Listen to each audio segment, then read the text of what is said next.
What's going on, Fit Fam? Thanks for being here. It's Coach Rye, Team Flex. This is the Iron Palace. You are on episode number 1 of my brand new show. Every single Tuesday, I'm going to be bringing you the Iron Palace, which is dedicated towards giving you the tools, the tips, the strategies you need to know about your training and about everything regarding your training, of how you can get better results no matter who you are, wherever you are, what you're trying to do, whether it be contest prep or lifestyle type training. We're going to cover it all here on the Iron Palace. So super excited to be rolling this thing out and getting you guys in here. Please do me a favor. If you get anything out of the episode, anything we're going to talk about, please share it for me. Help me spread the word, all right? I just want to help more people. That's why I'm doing these series. That's why I'm getting these things fired up for you. So you are on the Iron Palace today. Today what we're going to talk about, figure training splits, all right? So figure competitors,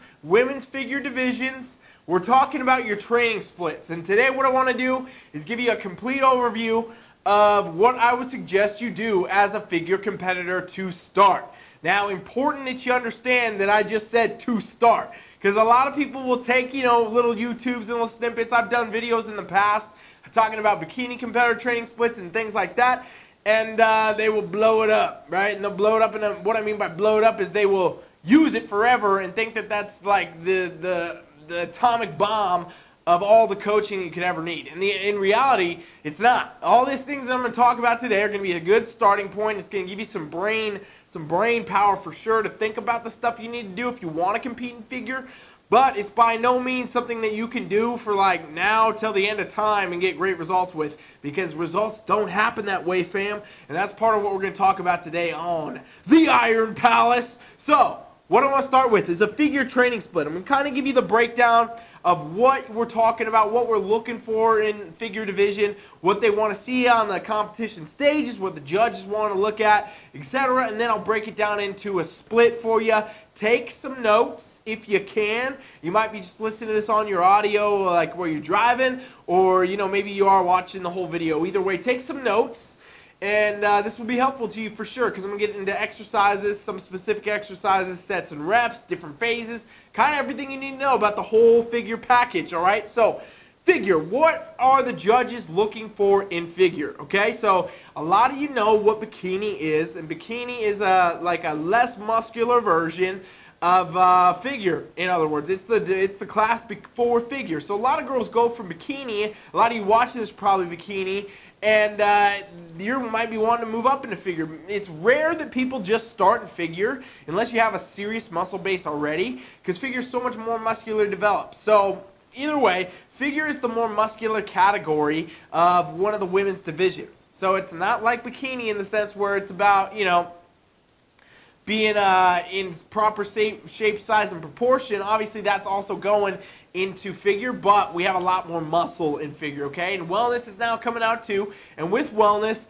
that's kind of the bridge in the gap between bikini and figure. So this will actually be a level up even above wellness as far as it goes for muscularity and everything like that, okay? So in figure, what they want to see, they want to see some striations going on. And what I mean by striations is you ladies got to be lean. First things first, though, you got to have the right muscles, all right? And what I mean by this is you got to have the right shape, size, and proportion.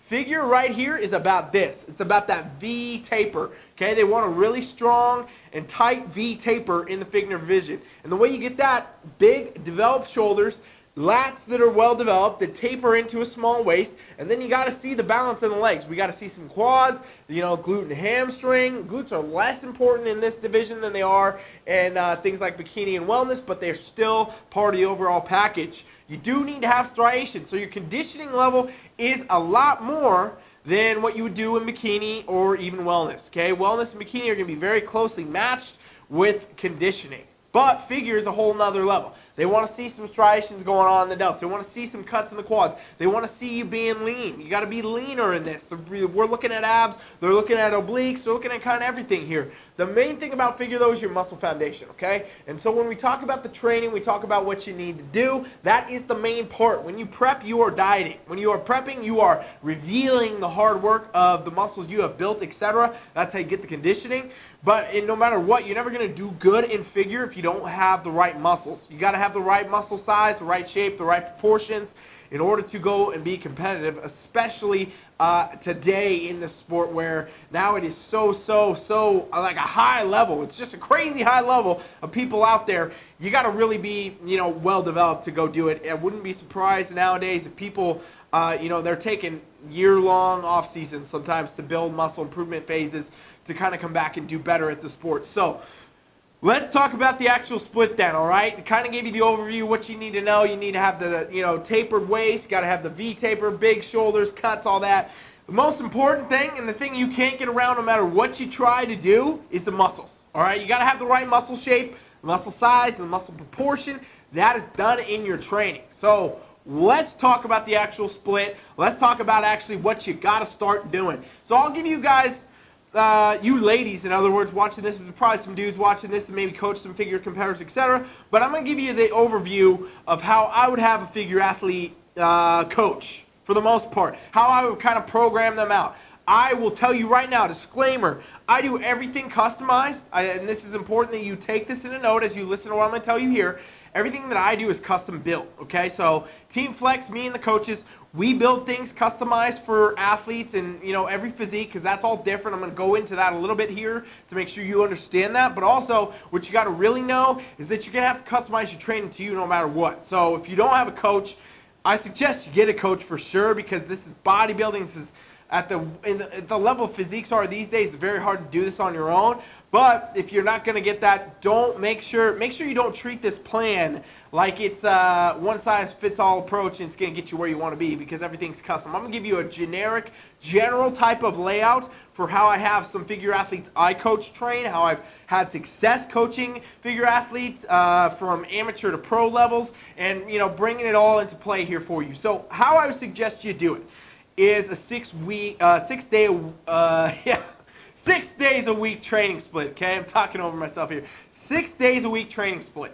Now, you're not going to do 6 entirely different days. You're going to have a similar split focus. And so here's how I lay it out. Take some notes. If you're listening, take some mental ones. But chest and back, day 1.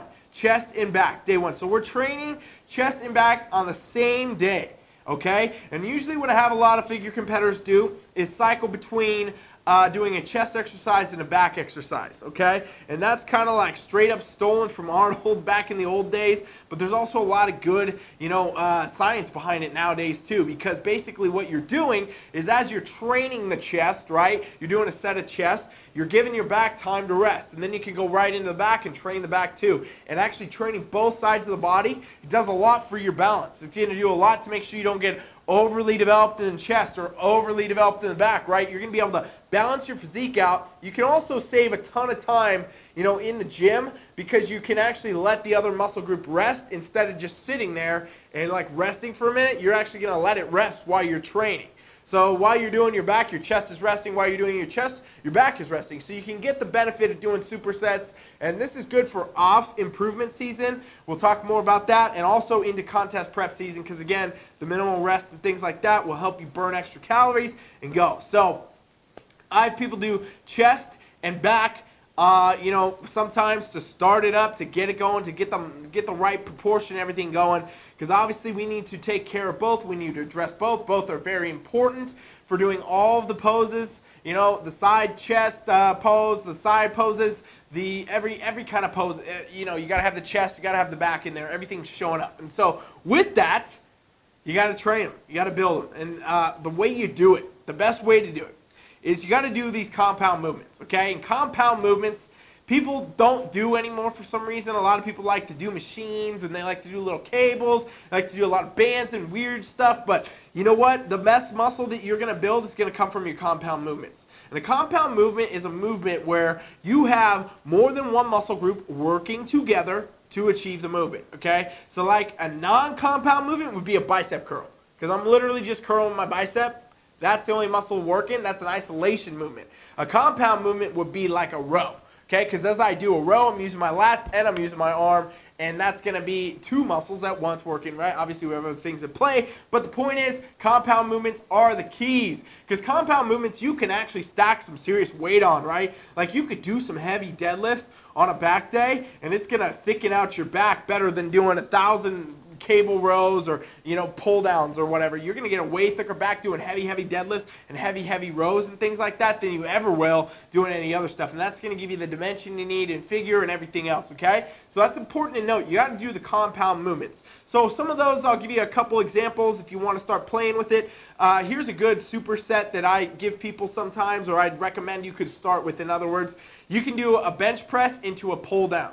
Okay, or pull up. If you're able to do pull-ups, do pull-ups. If you're not able to do pull-ups, do assisted pull-ups. If you can't do assisted pull-ups, do pull-downs, okay? And that's kind of where you're at with it. But basically you do, let's say, 8 reps on the bench, jump into 8 reps on the pull-ups, and then you kind of cycle back through that a couple times.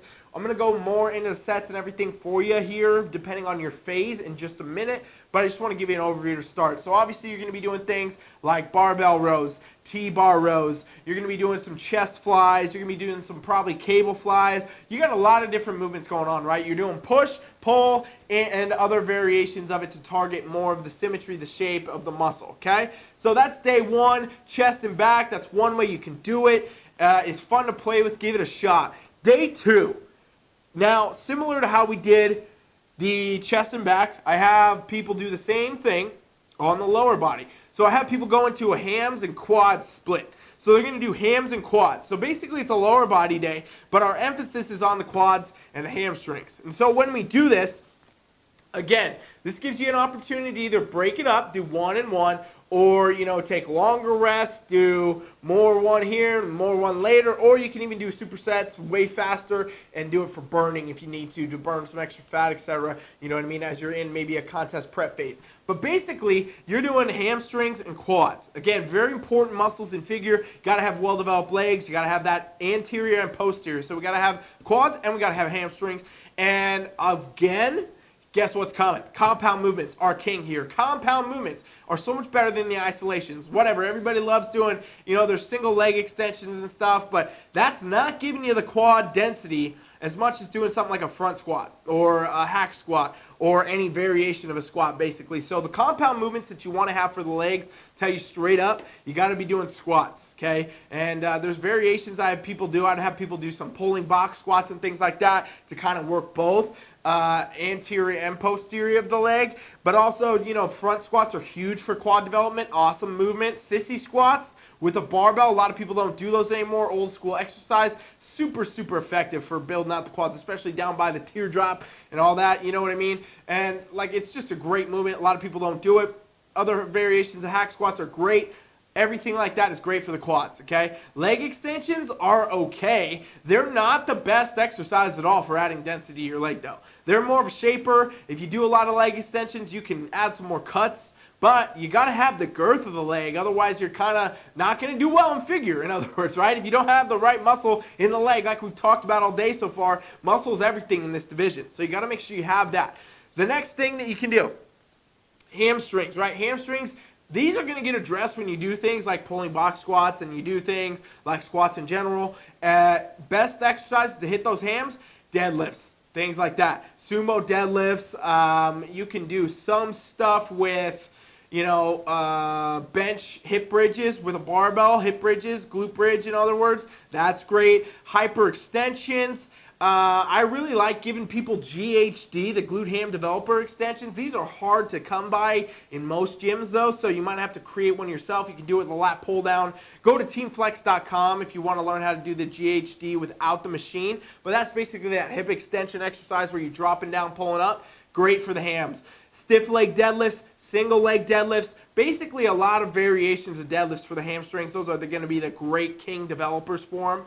Again, the compound movements are better for the girth, and then the shaping comes from the unilateral stuff, the isolation type training, okay? So that's day 2, kind of give you an overview. We'll go more into sets and reps in just a minute. Day 3, shoulders and arms now. So we've covered already so far the chest and back, the hams and quads. Now we're going into shoulders and arms. And so shoulders and arms obviously are very important here. You got to have the muscular development. The shoulder caps are going to be what helps you get that V taper, brings everything in. So you got to really focus on the shoulders and the arms appropriately. That's why they have kind of their own day. And this is what I suggest, again, not what you have to do. You can do a lot of variations of this. It's just what I suggest in a general starting point. Exercises you can do. Again, compounds are king. Compounds are king here, ladies. You got to make sure you're doing your compounds for your shoulders. So we're talking about your barbell overhead presses. I have people do thrusters and things like that, or power cleans even, upright rows for sure, lateral cable raises, all sorts of different exercises. They're going to be, really powering up the delts. The cable raises and things like that are going to be more like shapers, but you definitely got to have the power movements to press and, overhead press, the behind the neck press, things like this that are going to really help you build the muscle. We have 3 different heads to our deltoid, and if you want to hit them all, your front, your side, and your back, you got to do these big, heavy pressing movements. You got to be able to move some weight like that. And as far as shaping these out, you are, of course, going to need isolation movements. Each head is very small. We got to isolate each one if we want to get a nice round cap. So some stuff for front delts, underhand barbell raises, front raises, cable raises, lateral raises laying on a bench. All these different things are great. Back for the back, you can do cable reverse flies, standing reverse flies, machine reverse flies. There's a lot of stuff that you can do to isolate these things, but the most important thing is, again, you got to get the girth by doing the compound movements, okay? And so when it comes to that, that's what's important for your arms now. Same gig. I'm not going to try to be like monotonous here, but you got to do the compound movements. You got to do the barbell curls and, the close grip tricep bench, and you got to do the skull crushers and the push downs and the hammer curls and things like this that are going to really help you bring out the arms, help you bring out the size in the bicep and the tricep. And again, on this day, I suggest you can superset the bicep and the tricep together, okay? Shoulders, I typically have people train alone. Train on their own, like they're not doing a superset exercise, because the shoulders are harder to develop overall for most people. That's what I've learned coaching for so many years, is a lot of people have a harder time in general just building the shoulders. So focus on, heavy weight, rest, and heavy weight, rest, heavy weight, rest. Once you finish your shoulders, you can move into supersets for the arms, and generally that's going to finish you out good. Okay, so that got us 3 days. Now what you do the rest of the time is another 3 days of the same thing. Chest and back, a lower body day, and then shoulders and arms day. Okay, and that's kind of what I suggest.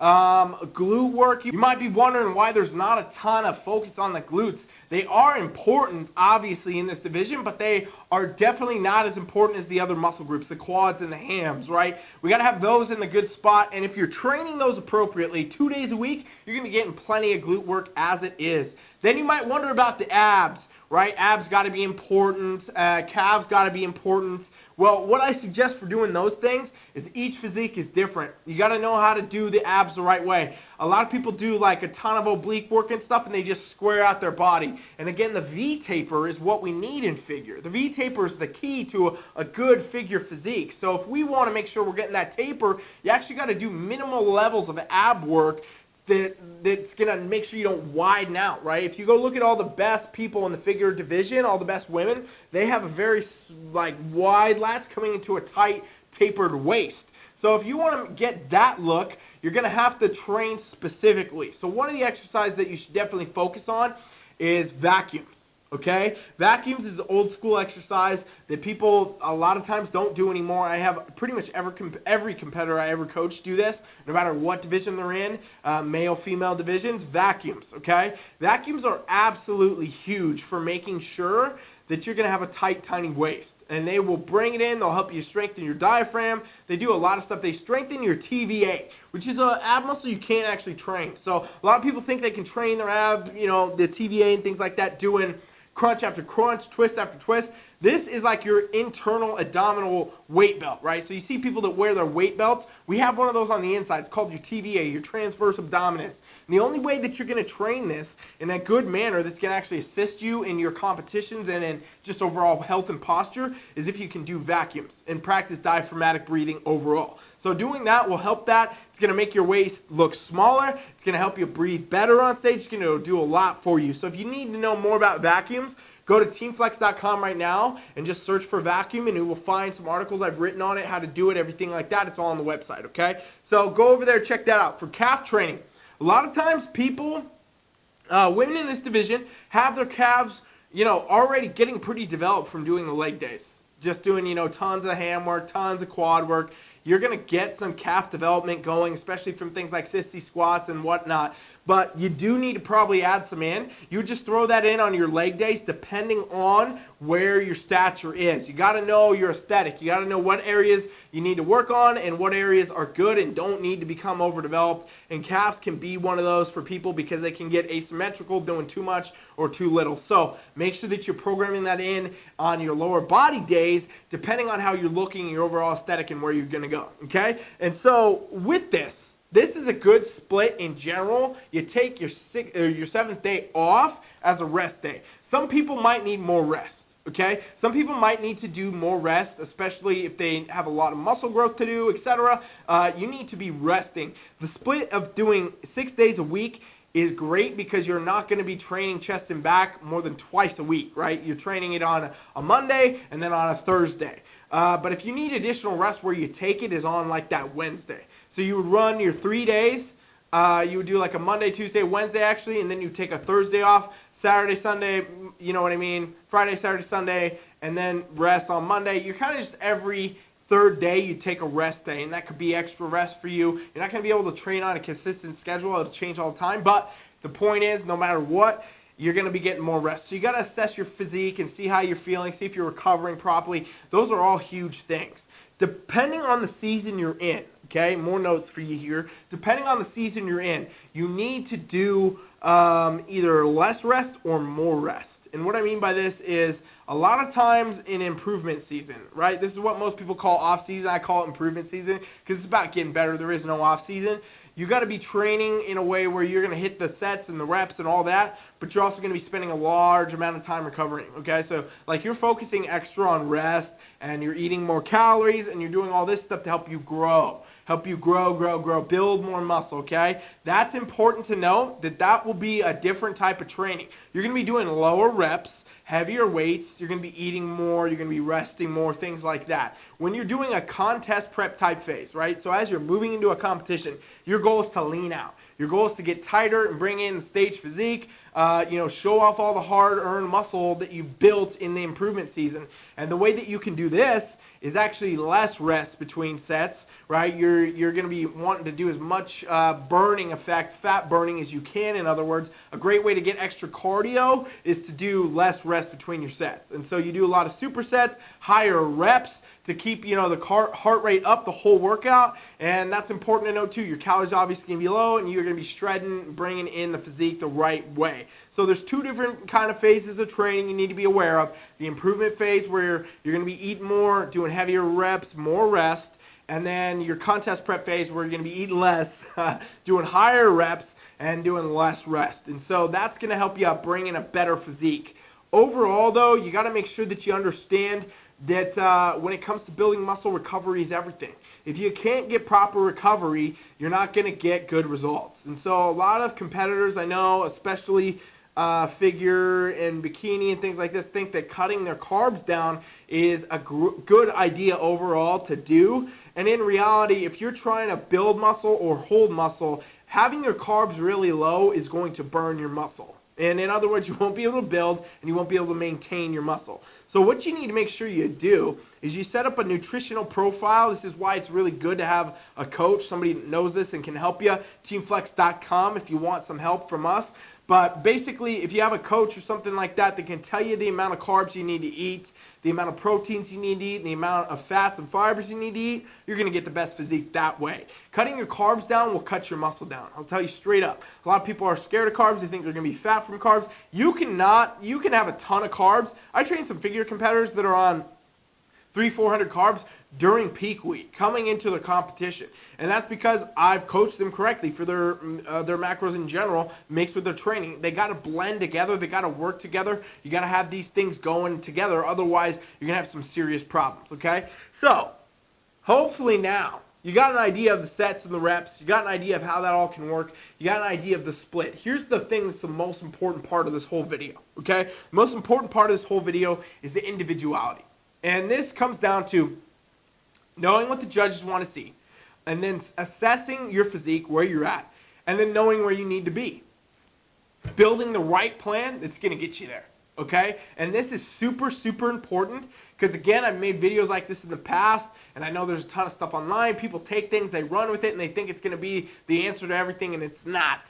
Okay, this is not the answer to everything if you're a figure competitor. This is a good starting place for you, a good place for you to get, the ball rolling, but you're going to have to adapt. And this is why I always suggest that if you compete, you get a coach. If you don't have a coach and you're winging it, you got to do this work yourself. You got to be your own coach, okay? So here's how, it should go. This is what I do. I'll tell you a little bit about what I do here so that it makes more sense, and you can kind of, either self-try to do this or find somebody that can do this for you, or go to teamflex.com and get us to do it for you. But either way, what you got to do is you got to look at your physique, right? The first thing that you need to do when you decide you want to compete is look at your physique and say, okay, here's where I'm at. And then you look at the qualifications of your division, in this case figure, and see what the judges want to see and where you need to be. And then you say, okay, I'm here, and I need to get here. So what do I need to do between? A lot of times this revolves nutrition, this revolves training, this revolves all that in order to build the physique. It's the only way you're going to get there, right? So you got to know what you need to do with all these things. The training and nutrition need to blend together. You got to do the right exercise, though, to train your physique in the manner that's going to bring you to the right end game goal, the right stage physique. And so where this gets tricky is people are often overdeveloped in certain areas and underdeveloped in others, and it's due to the way that they train. It's due to the way that they've been training for their whole lives, right? And so what I mean by this is it might be you definitely can think of someone like this. They have like super huge quads. Their quads in front of the leg, huge, and really small, no hamstring, no glute, right? Like, that's a lot of guys for sure, a lot of dudes in the gym, not necessarily figure competitors, obviously, because it's a women's division, but there are figure competitors that same way. And there's also people that have super good, maybe shoulder development, but no lats, right? They got no V-tape going on because their lats are not developed enough.